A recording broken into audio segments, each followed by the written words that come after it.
Hi friends, இப்போ நம்ம Pandya stores பார்க்க போகிறோம். பாண்டிய ஸ்டோர்ஸில் சுகன்யா பார்க்குற வேலை இருக்கே, அரசி அப்படி இப்படின்னு சொல்லிட்டு சமாதானம் பண்ணி கூட்டிகிட்டு போகுதுங்க. கூட்டிகிட்டு போய் சரி கிளம்பலாம் அப்படின்னு சொல்லிட்டு மெல்ல மெல்ல அவங்க அடி எடுத்து வச்சுட்டு இருக்காங்க. அந்த டைம் பார்த்து இன்னைக்கு என்னடி காலேஜ், உனக்கு காலேஜே இல்லைன்னு சொல்லிட்டு கோமதி அம்மா கடுப்பாய் கத்தி விட்டாங்க.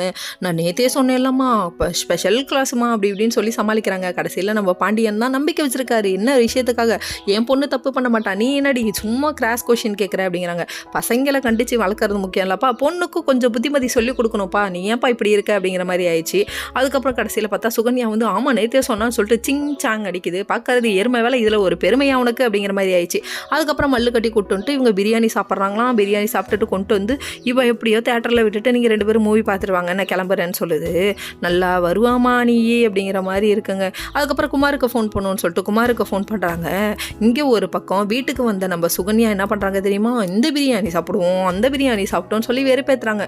உங்கள் இப்போ தம்பி இப்படி இருந்திருந்தால் நான் கல்யாணமே பண்ணியிருக்க மாட்டேன் அப்படிங்கிறாரு. நல்லா வருவாமா நீ, நல்லா குத்தி குத்தி காமிக்கிற, நீ இப்படி இருப்பேன்னு தெரிஞ்சிருந்தா ஒன்று இந்த வீட்டுக்கு மருமகளாக ஆக்கியிருக்க மாட்டாங்க அப்படிங்கிற மாதிரி தான் இருக்குது. என்ன பண்ணுறது, அவங்கெல்லாம் உன்னை பற்றி தெரியாமல் விழுந்துட்டாங்க அப்படிங்கிற மாதிரி ஆயிடுச்சு. இன்னொரு பக்கம் நாளைங்கிற ப்ரொமோவில் போட்டு காமிச்சாருங்க, ஒரு வச்சு செய்ய போகிறாங்க. சரவணனும் அதே தேட்டருக்கு வராரு. பார்த்துட்டா அடி சும்மா வேற லெவலில் பறக்க போகுது தூள்.